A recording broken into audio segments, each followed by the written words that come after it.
Hey there, and welcome back to the Unstoppable Joy podcast. I'm Kathryn McAdam, and today I have a question for you. Do you know what a normal poo looks like? I know it's a funny question, but I'm serious. I used to think that going, once or twice a week was normal. And then I found out that that's not the case at all. So we're going to talk about poo today, and we're going to talk about what's normal, what's not normal, and what you can do about it. So pull up a chair, grab your favorite beverage, and let's get started. Oh, the poo story.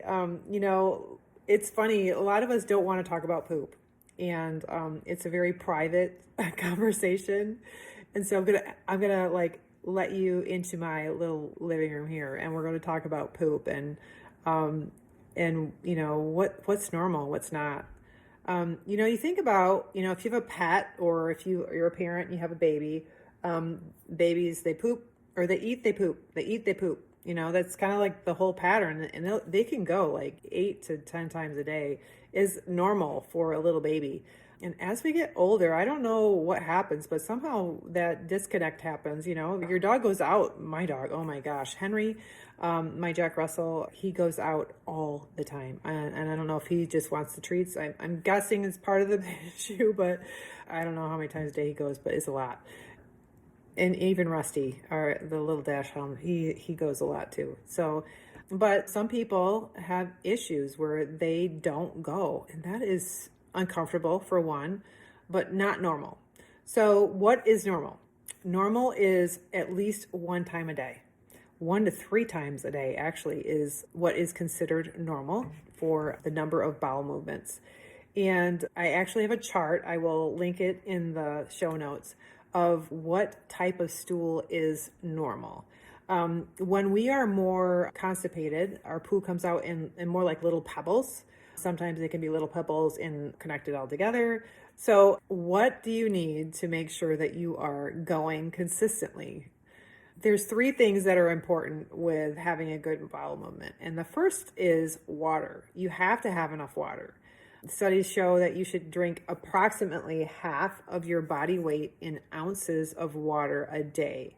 So say you're 180 pounds, you should be drinking 90 ounces of water a day. Having a goal to work towards, and that's just a ballpark.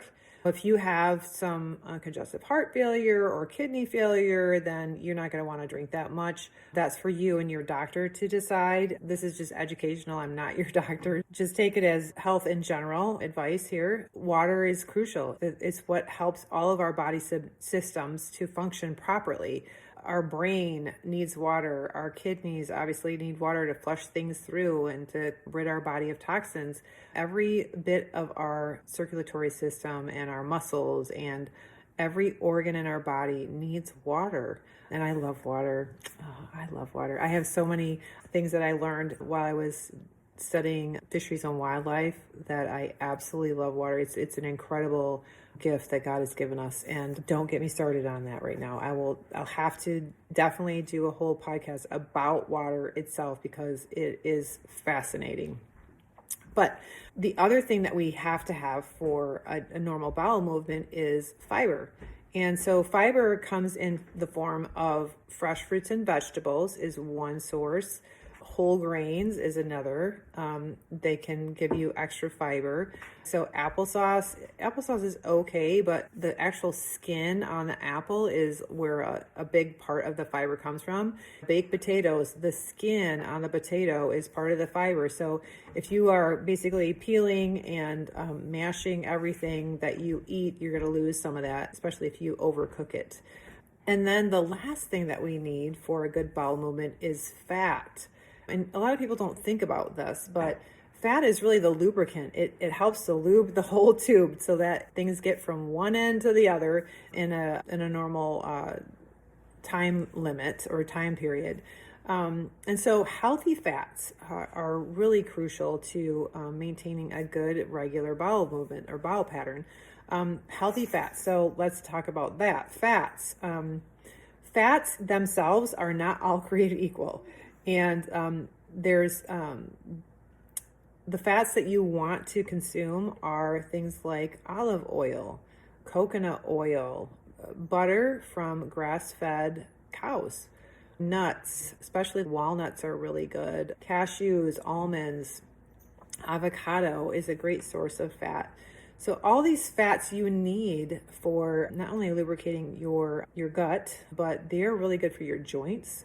All of the myelin sheaths of your nerves, they are created by fat. Like the cord that protects the wires sending the signal. If you can think of an electrical cord, that covering on the cord that makes it so it doesn't spark and cause a fire, but also allows that current to go through uninhibited. And so that's what the fats do. And things like MS is a breakdown of those fats and that covering of that sheath. So just to recap, there's 3 things that you need to have a good bowel movement, and that is water, fiber, and fats. How much fiber? There are calculators that you can go online that will tell you approximately how much you need. It's anywhere between 30 to 40 grams of fiber for a average size person. But you can definitely go online and calculate these things to see how much fiber you should really be having. What's really, like I said, is individual. We should be having a bowel movement like at least once a day, and we shouldn't have to strain to get it out. It should come out easily. I mean, you can do some pushing, but you don't want to be sitting on the toilet for a long period of time. When you sit too long and you strain too much, you end up with things like hemorrhoids. So one thing that I wanted to mention here is it is never normal for you to have blood in your stool. It is a sign of, it could be some cancer, it could be a sign of a GI bleed, it could be that you just have a hemorrhoid and it's bleeding. Typically, black or bloody stools are a medical emergency, and you should be going to the hospital if this happens. Likewise, black or bloody vomit, same thing. If you have a stool that is maroon colored, that is also a medical emergency. Please go right to the ER. Don't try to make an appointment for several weeks down the road to talk to your doctor about it. You need to go now. I've seen some very poor outcomes with people that have had black, bloody, or maroon stools. They don't last very long. So please, this is a medical emergency. So typically if you have bright red blood, that's more on the toilet tissue. A lot of times that's just a hemorrhoid. But still, please reach out to your doctor if you have those sort of things.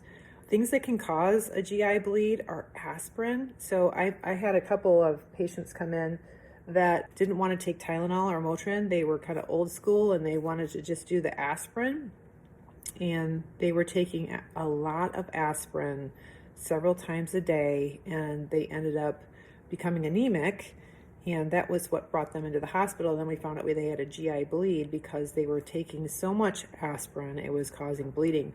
Too much aspirin can also cause ringing in your ears, so just be careful about that too. Like I said, I'm not telling you to stop taking aspirin. If your doctor has told you to take aspirin, you need to follow their advice, but just giving you some ideas of things to maybe avoid. If you haven't been prescribed to take aspirin, be very careful. And lastly, I wanted to discuss diarrhea. Diarrhea is one of those things that plagues a lot of people. And there's a thing called irritable bowel syndrome. And irritable bowel syndrome, there is a mind-gut connection. And irritable bowel syndrome, for a lot of people, can be multifaceted. Some people end up with bouts of diarrhea and constipation. They go back and forth. Sometimes they just always get constipated or they always have diarrhea. But did you know that women, sometimes leading up to their period, can have bouts of diarrhea or constipation? There are prostaglandin receptors in your gut that get activated leading up to your period, and so that can also be part of the issue. Another thing can be food insensitivities. Now, I'm not saying food allergies, because food allergies is different than insensitivity or an intolerance. And sometimes these people suffer for years and they think, oh, well, I've always been this way, but nobody's ever looked at their diet.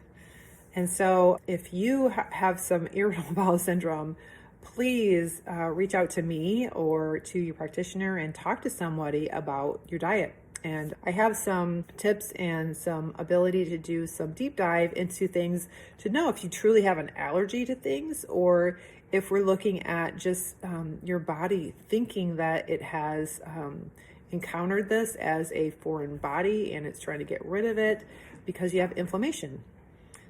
So there's a whole nother topic here. It's leaky gut, and we'll have to discuss that another time.